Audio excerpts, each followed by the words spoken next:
really wasn't our first practice. Well, right. Yeah, 25th practice. So we do things a little differently. Like we don't do workouts like in the summer. Like they obviously they work out on their own and do stuff with our GAs, but so we practice in June and July. And then our first day of school we had a practice. So like now that you get to this and everybody wants to anoint that it's the first practice, it really isn't. So yeah, it was good. It was all right. Just trying to kind of we're playing a lot of different combinations, just trying to see who plays well. Sometimes it's a little bit different when you have 5 new guys. You just don't want to put all 5 of those guys on one team. That's not fair. And so we just try to split it up and help each other. And sometimes certain lineups are bigger, sometimes they're smaller, and you just kind of go from there. But whoever stands out, like from a production standpoint, is gonna really help their cause.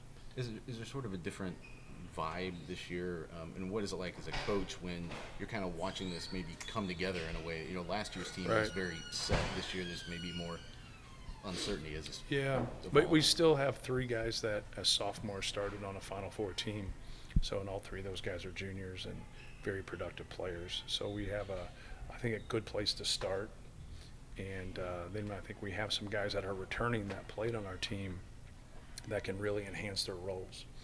They have to earn that because we have good freshmen that are, coming in, and Caleb gives us a lot of experience. Will and Brian, haven't played much at all, so they're fighting to get into that, that rotation. But Miles and Cam obviously, had their moments last year and in spurts. And that's really hard to do. It's hard to be a consistent player with inconsistent minutes.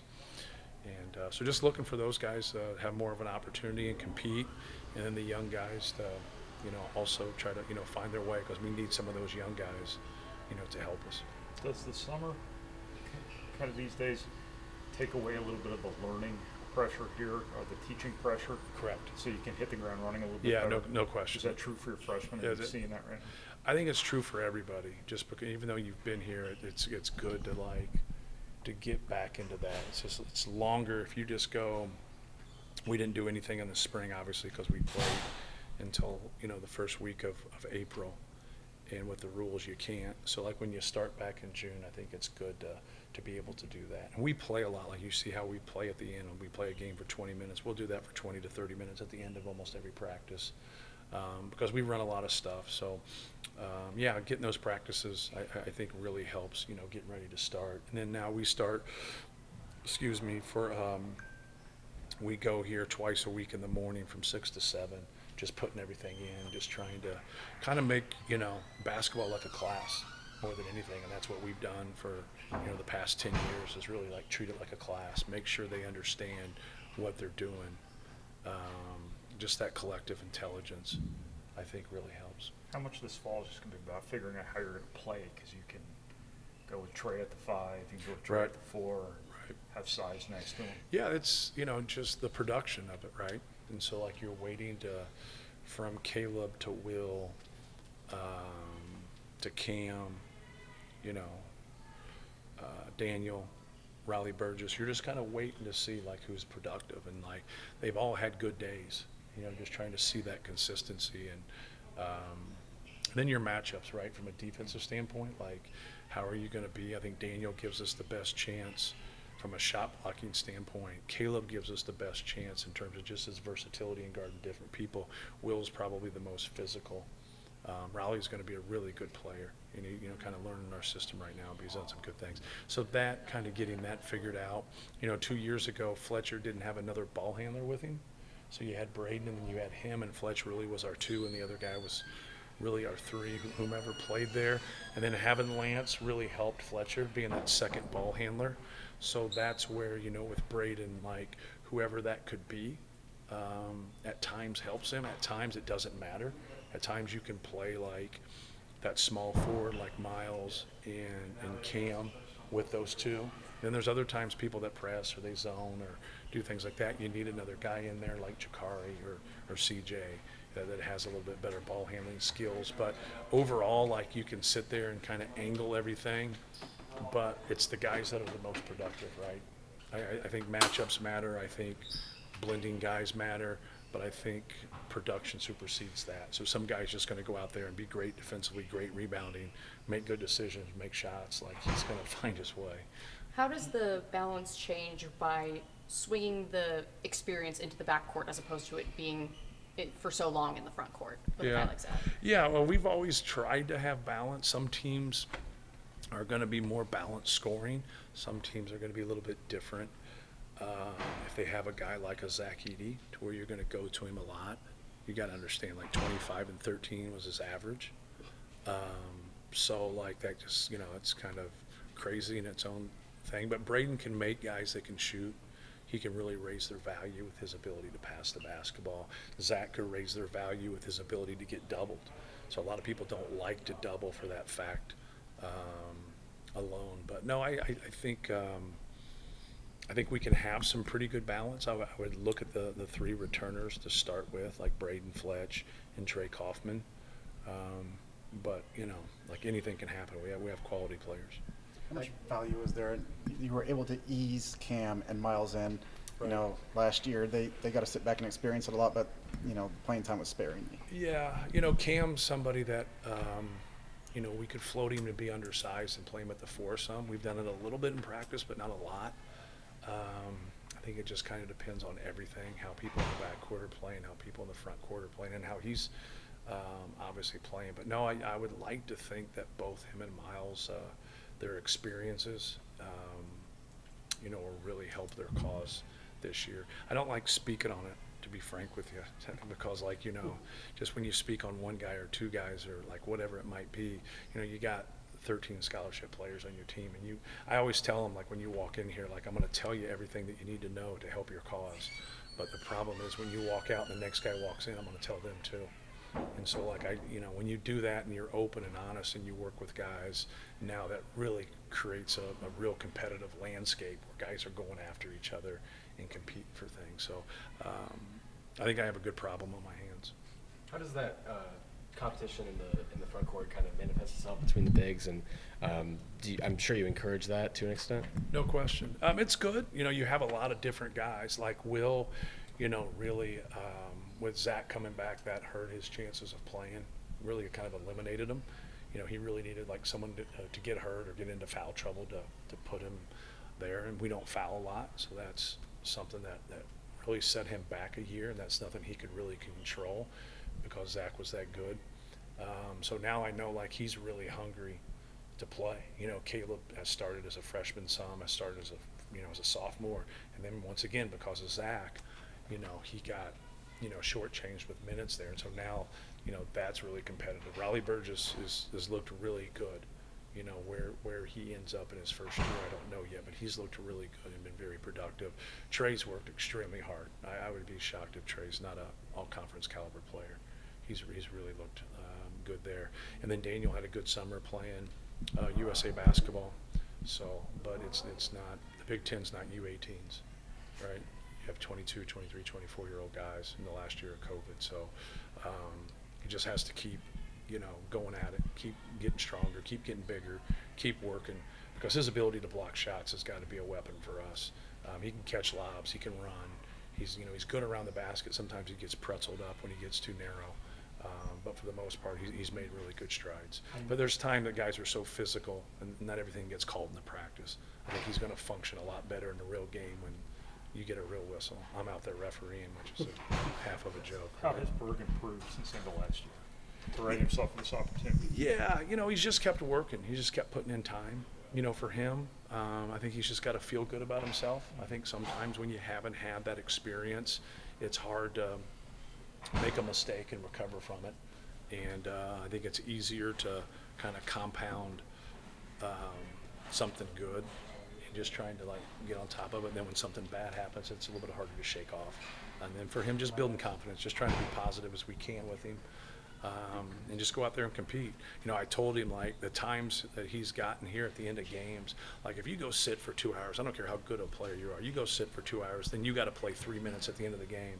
You know, it's just, I mean, it's just hard. Like, think about sitting there for 2 hours. You're just sitting there and like, hey, I'm not getting in this game. And all of a sudden, like, hey, okay, you get to play here for 180 seconds. Let it rip. Well, you drop the ball, like you miss, you air ball. How many air balls you seen last? He would always play well. he would always go in there. I said, hey, that's the focus you have to have, because most guys, before you get to 20 minutes, you got to do well in 5 to 10 minutes. Then you got to do well 10 to 15 minutes. You got to grow your minutes and get better. So I said, hey, your ability to go in and focus at that time, like people say, well, those minutes don't matter. It matters to the people playing. It matters to me. And so, like, I thought he always did well when he went in there. He was just up against it, you know, because of all of our other guys. So, like, you know, everybody here's pulling for him, you know, to get some success and build off of it. Screening is such an important part of what you do offensively. Right. I'd imagine that's a big part of what you're asking him. Yeah, it's a big part for all those guys. You know, our execution and what we run and being detail-oriented and setting screens is a big piece. You got to play the game, you know, with an advantage. Like, you got to get angles, you got to get numbers. And sometimes you can do that through transition, but a lot of times in the half court, you got to do it through your execution, and a lot of your bigs, you know, they have to be good screeners. Matt, I know optimism. Purdue mentioned just they posted. I'm sorry if you've already been asked this, but about Gene Katie, small Yeah. stroke last week. Do you have a message to him going forward? I haven't talked to him yet, but Todd Foster, our academic coordinator, and Elliot Bloom have talked to him. So they said he's fine. He's going to the facility to do some rehab. So obviously just pulling for him, but they said he's going to be fine. So that's great news. That optimism you're talking about as it relates to Trey, is that based on some specific things you've seen since the end of last season, the ways he's enhanced? Yeah, you know, he would have had a bigger role for us last year if it wasn't for Zach. You know, it's just hard. And you have to when you get with somebody that's that great of a player, you have to learn to coexist with him, and he did, and Mason did too. And they were two totally different players, but they both gave us, you know, a punch. Mason's ability to stretch the defense and Trey's ability to play around the basket against that second most physical, you know, guy. And that's like right now for Trey. Like, Trey can he could play the 4 for us and be the guy we go to in the post more than anything else, and then let those other big guys deal with those centers. But he was productive. He's been productive in practice. He works very hard. He's a maniacal worker, so he puts in a lot of time. And anytime you do that, I think you really build trust with the coaches. More, you know, guys that can do their job, but guys that are just out there and, you know, this is their focus. You know, you came here to go to school, you came here to play basketball, and that's what he does. Like, that's his focus, and he keeps his focus right there. And he's waited a long time to be in this position. You know, if we wouldn't have had the guys that we've had, he'd have been in this position before. When I watch you guys practice, Go ahead.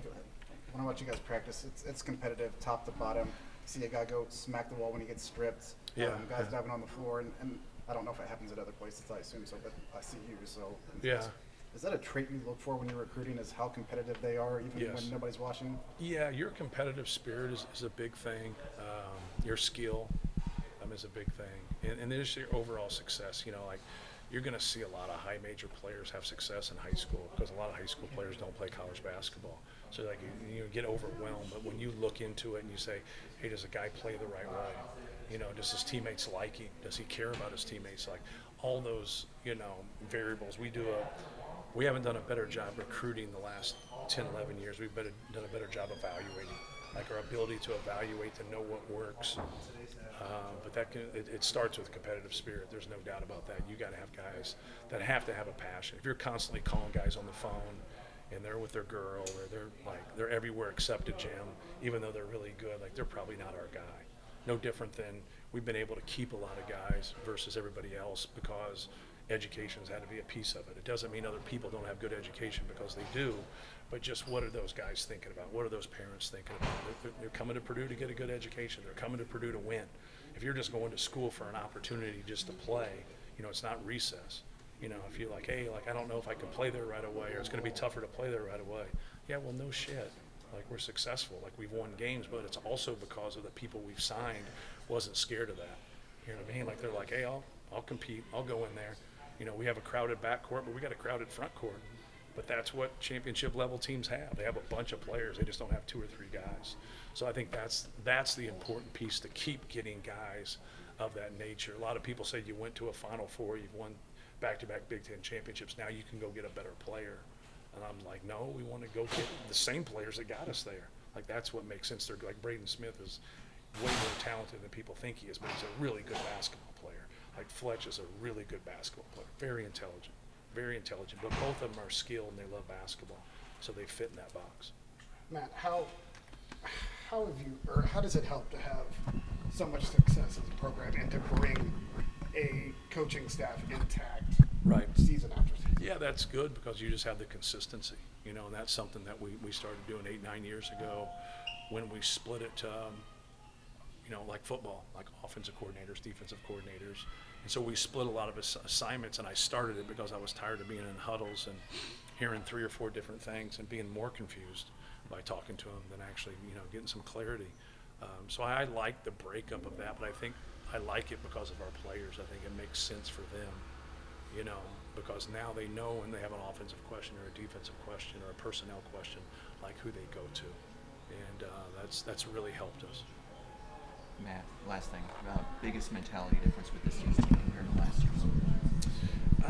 I think that question gets answered by how we play. When you play with a great player, he gives confidence. He just does. And so I think we have some guys that can really step up this year and give us that same confidence, maybe not the same type of confidence, but I think that's so important. Like, I always felt good. I always felt good playing at Purdue when Glenn Robinson was out there. You're just like, man, like, I know we got a weapon that they don't have. Like, you know what I mean? Like, Zach, you got a weapon they don't have.